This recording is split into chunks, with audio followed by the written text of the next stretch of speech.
Gnocchi made from scratch at home is a lot of fun, but it makes a lot of mess. So sometimes when you want a really quick midweek dinner, this is a fantastic option. These handmade gnocchis, little pillows of softness.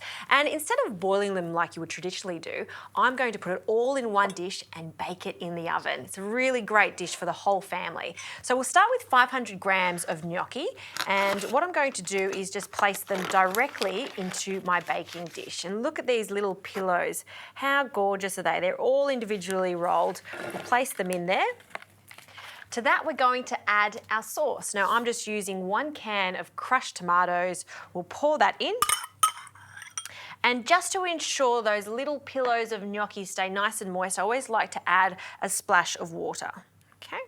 We'll give that a little stir and just coat everything in that yummy sauce.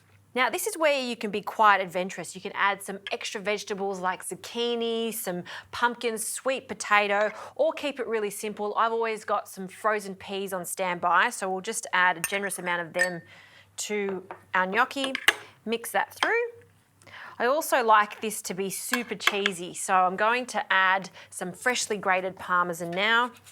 And you want about a handful of parmesan. This hasn't been seasoned yet, so I need some salt and some freshly cracked pepper and some olive oil. Okay. And another mix. You can see how easy this is to prepare. And for an extra layer of flavour, some basil pesto. So a few dollops in and around. I'm not going to mix the basil pesto throughout it. I just like the little clumps of freshness from the basil and little dollops of pesto in and around the tomato. So it looks a little wet at the moment, but you can imagine as this bakes in the oven, all of that liquid's going to be absorbed by the gnocchi. 1 more layer of cheese. Now I'm going to be using some scamorza here, which is a smoked mozzarella. By all means, you don't need to use this. You could just use some freshly grated cheddar, even just some more parmesan, whatever you've got at home. You know, this really is a midweek meal. It's about putting things that you have in the fridge already and things in the pantry to good use. Okay. I'm going to leave them whole like this. We'll scatter them around. Some more olive oil over the top and a light sprinkle of parmesan. That's it. Preparation under 5 minutes. This now goes into a hot oven for about 25 to 30 minutes.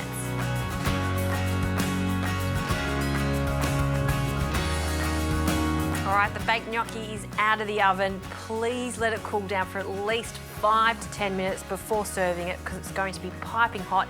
And you also just want all of the sauce in this dish just to relax a little bit and also allow the gnocchi to absorb it even more. And have a look at that. Whew, cheesy goodness.